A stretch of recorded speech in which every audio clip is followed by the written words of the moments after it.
मत्ती 4 अध्याय का 17 वचन हम पढ़ेंगे, जो हमने पहले भी पढ़ा था। मत्ती 4 अध्याय का 17 वचन, मत्ती 4 का 17। उस समय से यीशु प्रचार करना और यह कहना आरंभ किया, मन फिराओ क्योंकि स्वर्ग का राज्य निकट आया है। हाँ, इधर जो बात प्रभु यीशु मसीह कह रहे हैं क्या है? मन फिराओ क्योंकि स्वर्ग का राज्य निकट आया है। यानी स्वर्ग का राज्य जो निकट आया है उसमें हमने प्रवेश करना है, तो शर्त क्या है? मन फिराना आवश्यक है। यानी पहली शर्त मन फिराना, तभी एक व्यक्ति स्वर्ग के राज्य में प्रवेश कर सकता है। जब वो क्या करता है? मन जब फिराता है। तो ये मन फिराव क्या है, कैसे आता है? परमेश्वर के वचन में हम पढ़ेंगे प्रेरितों के काम 11 अध्याय का 18 वचन, 11 का 18, प्रेरित 11 का 18, प्रेरितों के काम 11 का 18। भोर के सिपाहियों में बड़ी हलचल मच गई कि पतरस का क्या हुआ। 11 का 18। हाँ, यह सुनकर वे चुप रहे। यह सुनकर वे चुप रहे। हाँ और परमेश्वर की बड़ाई करके कहने लगे। हाँ, तब तो परमेश्वर ने अन्य जातियों को भी जीवन के लिए मन फिराव का दान दिया है। हाँ, देखिए इधर जो बात लिखी है, दोबारा पढ़ें लास्ट में। तब तो परमेश्वर ने अन्य जातियों को भी, परमेश्वर ने अन्य जातियों को भी जीवन के लिए मन फिराव का दान दिया है। हाँ, जीवन के लिए, यानी जीवन में प्रवेश करना है तो ये मन फिराव चाहिए। और ये मन फिराव क्या है? दान है परमेश्वर का, परमेश्वर द्वारा दिया जाने वाला एक दान है। यानी मन एक व्यक्ति अपनी ताकत से नहीं फिरा सकता, अगर चाहे भी तो नहीं हो सकता, जब तक परमेश्वर ये दान नहीं दे। ये दान है, परमेश्वर देता है। लेकिन सवाल उठता है परमेश्वर किसको देता है? जब एक व्यक्ति को वचन बताया, ये बात हमने पिछली क्लास में जो सीखी, स्वर्ग का राज्य क्यों जरूरी है? क्योंकि इंसान राज्य कर नहीं पाया, प्रयास तो किया, एक के बाद एक एक्सपेरिमेंट, कहीं डिक्टेटरशिप आ रही है, कहीं डेमोक्रेसी आ रही है, यानी इंसान एक के बाद एक एक्सपेरिमेंट कर रहा है लेकिन फेल हो रहा है। बोलता तो अच्छे दिन आएंगे लेकिन अच्छे दिन आ नहीं पा रहे। क्यों नहीं आ पा रहे? क्योंकि इंसान पाप का गुलाम है, परमेश्वर से दूर है। जब तक इंसान परमेश्वर से दूर है, सत्य पर चल नहीं सकता। जब तक एक इंसान पाप का गुलाम है, सच्चाई के साथ राज्य कर नहीं सकता। कितना भी दावा करे हम राज्य करके दिखाएंगे, परमेश्वर कहता है मौका दे रहा है, करो। इतने सालों से परमेश्वर मौका देते आया है, इतनी पीढ़ियां गुजर गई, एक के बाद एक। मैंने बताया न्यायी आए, राजा आए, सम्राट आए, और उसके बाद हम देखें तो अभी डिक्टेटरशिप हैं, अलग अलग डिक्टेटर्स हैं, और फिर डेमोक्रेसी है। ये सब कैसे क्यों है? क्योंकि परमेश्वर मौका दे रहा है, इंसान को मौका दे रहा है, तू राज्य कर तो सही। लेकिन मौका मिलने के बावजूद भी इंसान क्या नहीं कर पा रहा? राज्य नहीं कर पा रहा। इसलिए परमेश्वर के राज्य की आवश्यकता है। इधर आना, मन फिराओ क्योंकि परमेश्वर का राज्य, परमेश्वर के राज्य में, परमेश्वर के राज्य इस धरती पर क्यों जरूरी है? क्योंकि इंसान जिस मकसद से बनाया गया, इंसान जब उसमें फेल हो गया, इसलिए परमेश्वर का राज्य जरूरी है। तो उसमें प्रवेश करना है तो मैंने बताया मन फिराव जरूरी है। और मन फिराव कब आएगा? जब परमेश्वर वो दान देगा। परमेश्वर किसको वो दान देगा? जब एक व्यक्ति को ये सत्य मालूम पड़ता है, ये वचन सुसमाचार जब एक व्यक्ति तक पहुंचता है, जब वो इस सुसमाचार को स्वीकार करता है, मैं और आप जब इस सुसमाचार को स्वीकार करते हैं, और जब हमारे अंदर ये एहसास होता है, हाँ सच है, मैं पापी हूं, मैं कौन हूं? परमेश्वर से दूर हूं, मैं पापी हूं, आज तक मैं अपनी मर्जी से चला, जब वो अंदर ही अंदर ये बात सोचने लगता है, मालूम है परमेश्वर ऐसे व्यक्ति को मन फिराव का दान देता है। यानी ये वचन जब सुना, अगर ये स्वीकार नहीं किया तो मन फिराव कभी परमेश्वर देगा नहीं। बहुत से लोग हैं जिन्होंने सुना तो सही लेकिन स्वीकार नहीं किया, अपनी बुद्धि लगाते हैं। ऐसों को मन फिराव का दान नहीं मिलता। किसको मिलेगा? मैंने बताया, जिसके मन में ये एहसास होता है, हाँ सच है, मैं पापी हूँ, परमेश्वर पवित्र है, मैं दूर हूँ। परमेश्वर का वचन कहता है बैल तो अपने मालिक को पहचानता है, गधा अपने मालिक की चरनी को पहचानता है। हम घर में कुत्ता पालते हैं, कुत्ता अपने स्वामी को पहचानता है, लेकिन इंसान अपने मालिक को, मेरा मालिक कौन है, जिसने मुझे बनाया वो कौन है, जो मुझे श्वास दे रहा है वो कौन है, जो हर दिन मुझे जिंदा रख रहा है वो कौन है? कौन है जिसने मुझे बनाया? इंसान नहीं जानने के कारण, इंसान उस परमेश्वर को नहीं जानने के कारण उधर इंसान से, जानवर से भी इंसान की हालत क्या है? नीचे है, क्योंकि जानवर अपने मालिक को पहचानता है। इसलिए उसका 26 का 18 भी पढ़ें, 26 का 18, 26 का 18, प्रेरितों का काम 26 का 18, 26 का 18। आंखें खोले कि वे अंधकार से और शैतान के अधिकार से परमेश्वर की ओर फिरे। पापों की क्षमा और लोगों के साथ जो मुझ पर विश्वास करने से पवित्र किए गए हैं निराश पाए। हाँ देखिए, दोबारा पढ़ें तो, कि तू उनकी आंखें खोले। हाँ देखिए क्या खुलना है, इंसान की आंख बंद है। परमेश्वर इधर अपने दास पौलुस को वो दर्शन देकर उसको एक मिशन दे रहा है, तूने करना क्या है?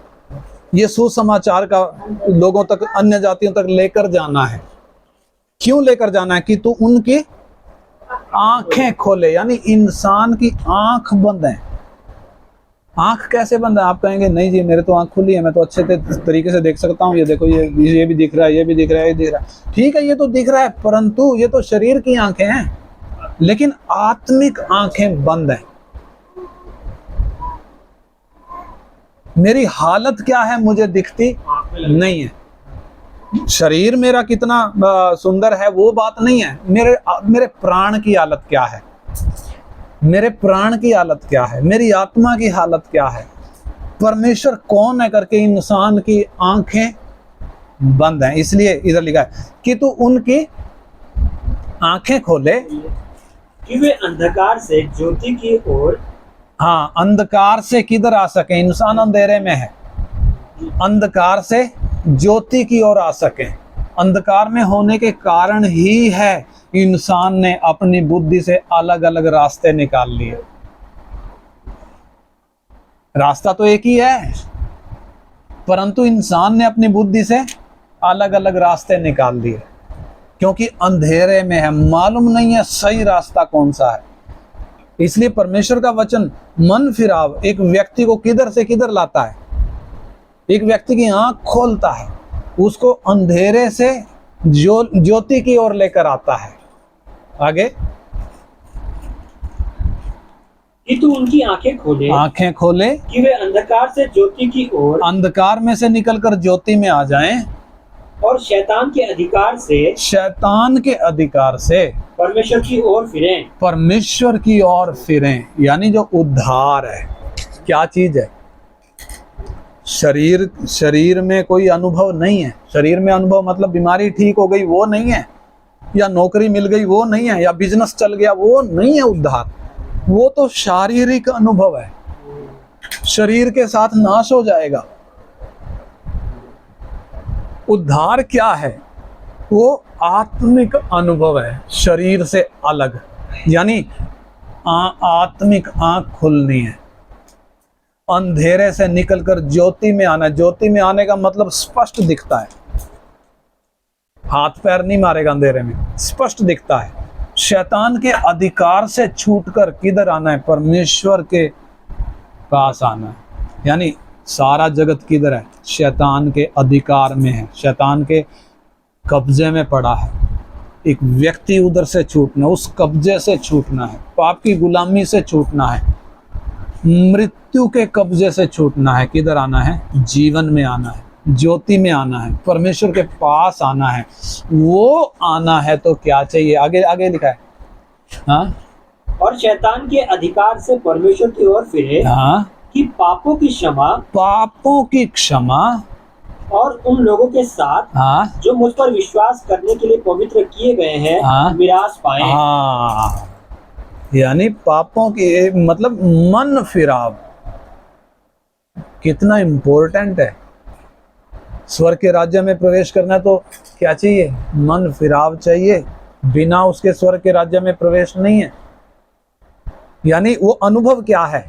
वो अनुभव है आंखें खुलना, समझ में आना, सत्य समझ में आना, अंधेरे से निकलकर उजियाले में आना, शैतान के अधिकार से निकलकर परमेश्वर के अधिकार में आना, पापों की माफी मिलना। ये सब होना है तो क्या चाहिए? मन फिराव चाहिए। मन फिराव नहीं है तो ये नहीं होगा। 3:19 पढ़े, 3:19 3:19 प्रेरित 3:19। इसलिए मन फिराओ, इसलिए मन फिराओ और लौट आओ, और लौट आओ कि तुम्हारे पाप मिटाए जाएं। हाँ, कि तुम्हारे पाप क्या किए जाएं? हैं? मिटाए जाएं। यानी पाप मिटाए जाने हैं तो क्या होना है? इधर परमेश्वर कहता है मन फिराओ और लौट आओ। किधर लौट आओ? परमेश्वर की ओर लौट आओ। कहाँ है? परमेश्वर के विमुख हैं, उल्टी दिशा में जा रहे हैं। परमेश्वर की तरफ पीठ है, मुंह किधर है? परमेश्वर के दूसरी तरफ है। इंसान जो जा रहा है परमेश्वर से दूर जा रहा है। परमेश्वर क्या कर रहा है? लौट आओ, यू टर्न ले लो, मन फिराओ, लौट आओ कि तुम्हारे पाप मिटाए जाएं। यानी पाप मिटने हैं। जब तक पाप नहीं मिट रहे तब तक किधर नहीं है? स्वर्ग के राज्य में नहीं है। तब तक परमेश्वर के पास एक व्यक्ति आ नहीं सकता। यानी परमेश्वर अपने वचन के द्वारा इंसान को वो असलियत दिखा रहा है। देख, तेरी ये हालत है, अब तू क्या कर? मन फिरा, परमेश्वर की ओर लौट आ कि क्या हो जाए? तेरे पाप मिटाए जाएं। और इसका 17:30 पढ़ो, 17:30 प्रेरित 17:30 प्रेरित में काम 17:30। इसलिए परमेश्वर ने अज्ञानता के समयों पर ध्यान नहीं दिया, हाँ, पर अब हर जगह सब मनुष्यों को मन फिराने की आज्ञा देता है। हाँ, अब परमेश्वर, देखिए दोबारा पढ़ो तो। इसलिए परमेश्वर ने, हाँ, परमेश्वर ने अज्ञानता इस समय पर ध्यान नहीं दिया। अज्ञानता के समयों पर, यानी एक टाइम था इंसान पर सत्य प्रकट नहीं हुआ था। यीशु मसीह के क्रूस पर प्राण देने से पहले क्या नहीं हुआ था? सत्य प्रकट नहीं हुआ था। क्रूस के द्वारा परमेश्वर का अनुग्रह, परमेश्वर का प्रेम प्रकट हुआ। और हम अपने जीवन को देखें तो यीशु के पास आने से पहले हम अज्ञानता में थे, अंधेरे में थे, अज्ञानता में पाप कर रहे थे। और परमेश्वर ने उस अज्ञानता के समय पर ध्यान नहीं दिया। या ध्यान नहीं देने का मतलब है हम अंधेरे में होने के कारण परमेश्वर इग्नोर कर रहा उन बातों को जो हमने सत्य में आने से पहले जो पाप किए। परमेश्वर उनको क्या कर रहा? इग्नोर कर रहा, देख नहीं रहा। यानी अज्ञानता के समयों पर ध्यान नहीं दिया, पर अब हर जगह मनुष्य को, हाँ, मन फिराने की आज्ञा देता है। हाँ, अब आज्ञा क्या देता है? ठीक है, मैं पिछले पापों पर क्या नहीं लूंगा? लेखा नहीं लूंगा, हिसाब नहीं लूंगा, लेकिन क्या करना है? हर मनुष्य को, हर जगह, हर देश में, हर राज्य में, हर जगह पर हर मनुष्य को परमेश्वर आज्ञा क्या दे रहा है? मन फिराने की आज्ञा दे रहा है। यानी क्यों सबको मन फिराने की आज्ञा? क्योंकि सबके सब पापी हैं। कोई भी ऐसा व्यक्ति इस धरती पर है नहीं जो क्या ना हो, पापी ना हो। इसलिए सबको मन फिराने की जरूरत है। इसलिए परमेश्वर सबको मन फिराने का आदेश दे रहा है। इधर लिखा है आज्ञा देता है। अगर एक व्यक्ति मन फिराता है तो पिछले पाप जितने किए परमेश्वर क्या करेगा?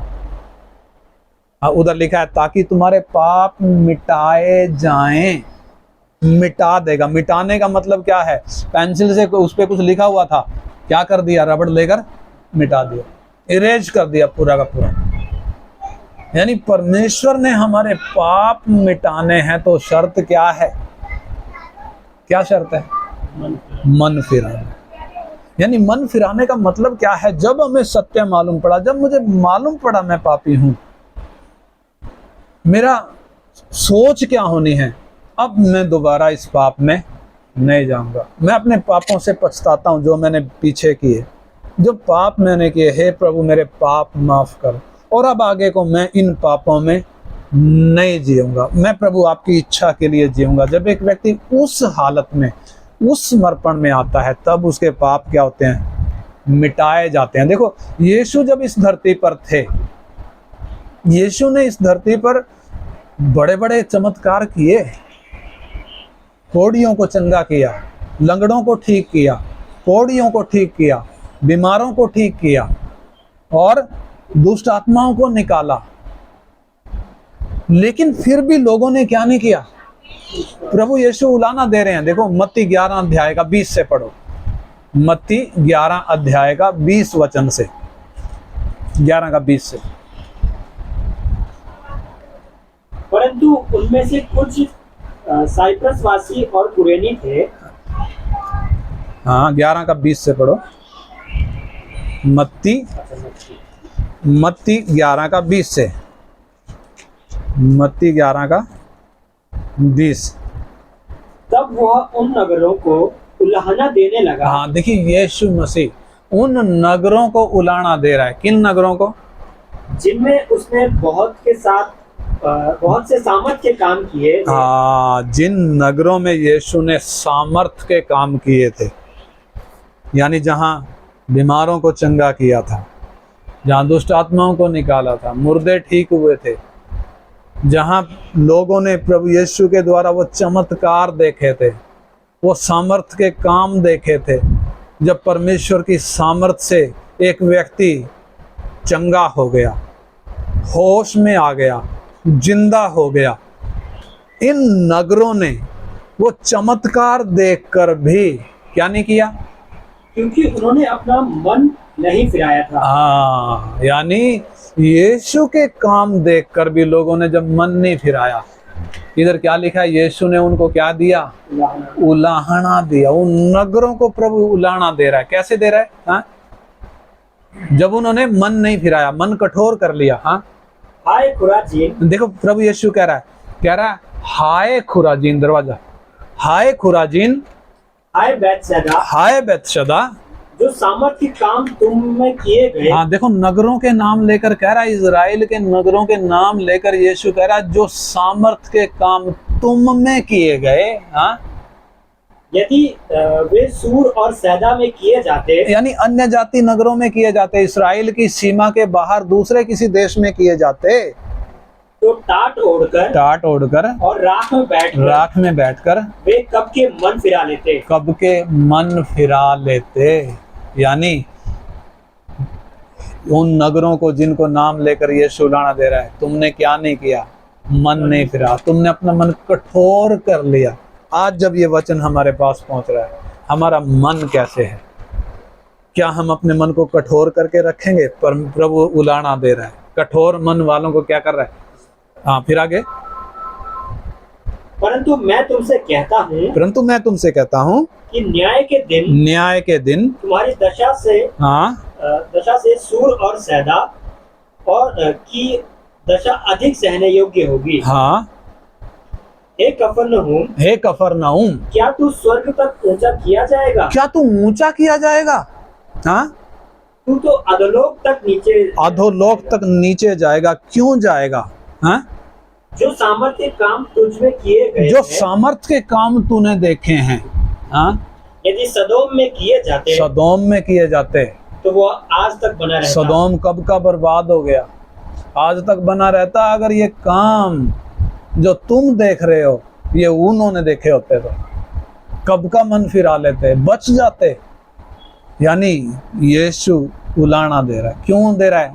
इंसान के मन की कठोरता के कारण, सत्य देखकर भी, सामर्थ्य के काम देखकर भी जब मन नहीं फिरा रहे। एक और लूका 13 अध्याय का 1 से पढ़ो, लूका 13 का ये वचन पढ़कर फिर हम प्रार्थना करेंगे। लूका 13 अध्याय 13 का 1 से,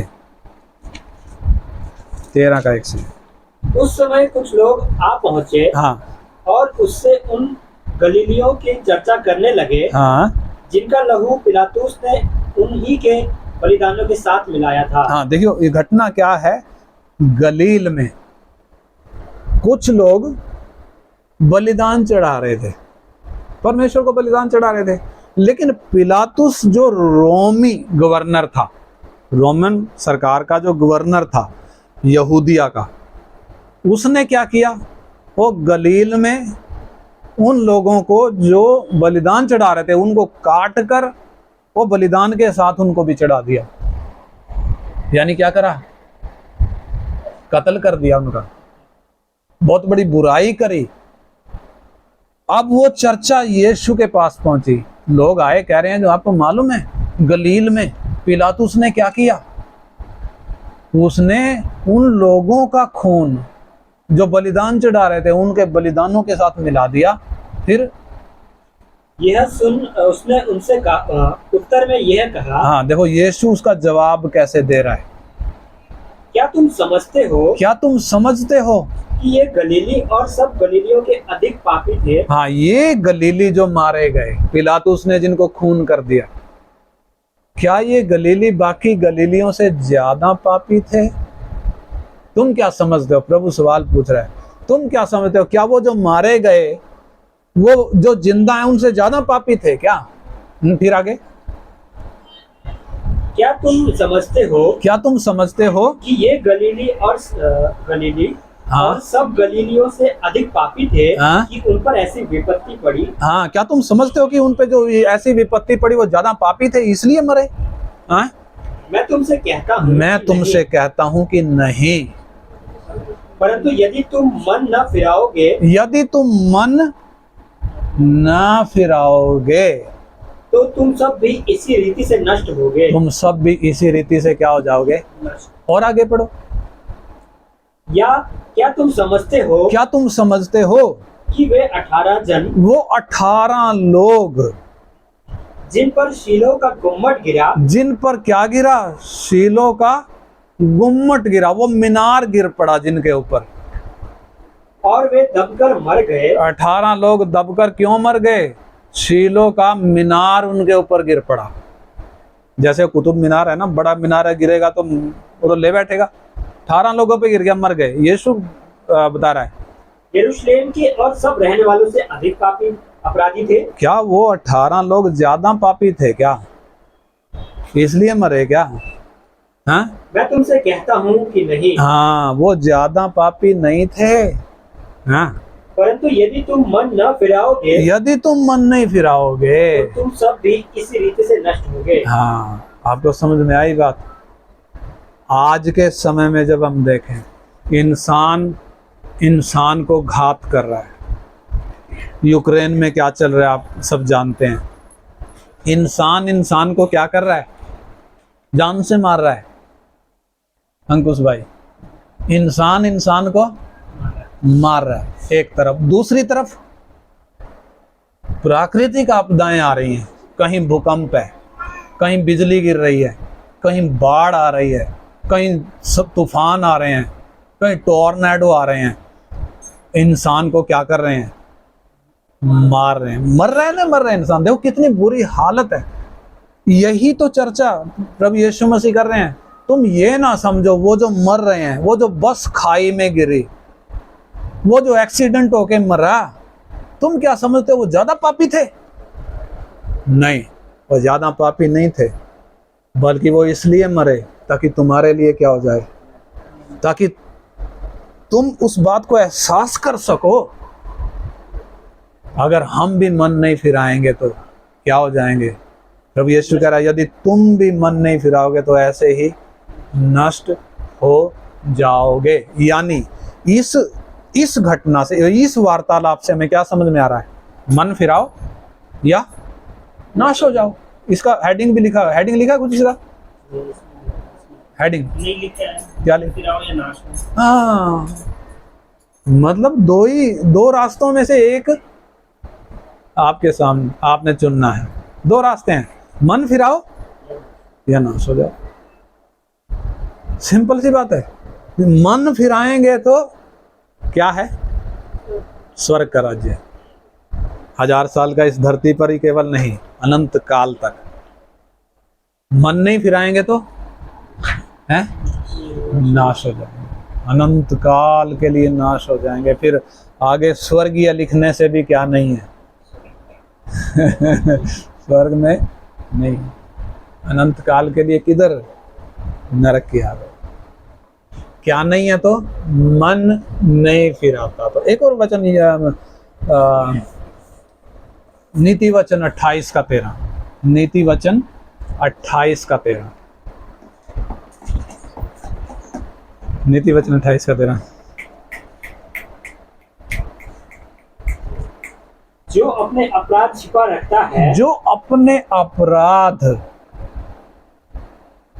छिपा रखता है, उसका कार्य सफल नहीं होता। उसका काम, ये किसका वचन है? इंसान का नहीं है। अगर इंसान का होता वो तो क्या करता? ये बातें थोड़ी ना लिखता। समझ में आ रही बात? अगर इंसान का होता तो ये लिखता क्या? क्या कह रहा?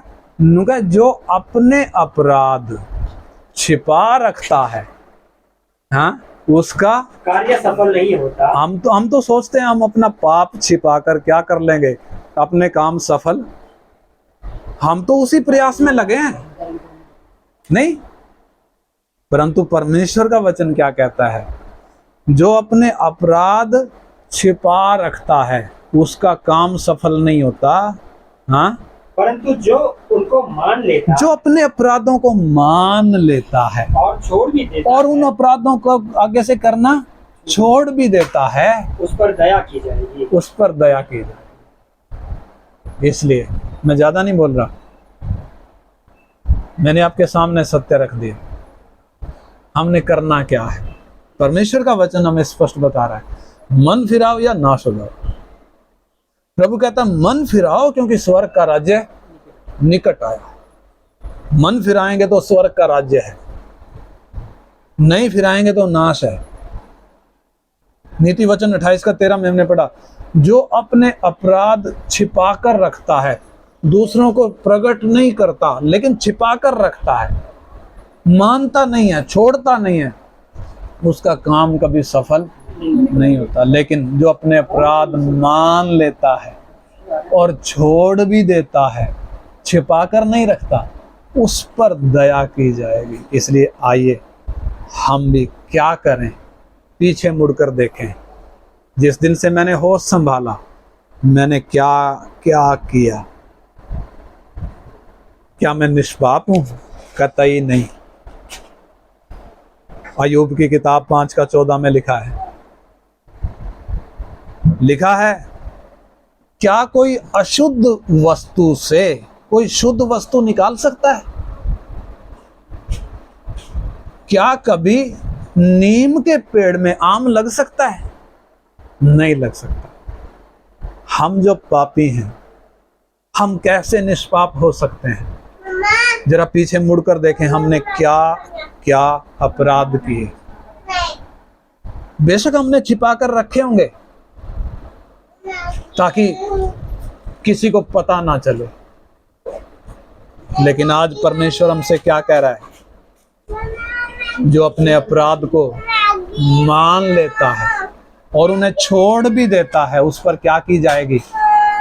उस पर क्या की जाएगी? उस पर दया की जाएगी। इसलिए आइए, हमें क्या चाहिए?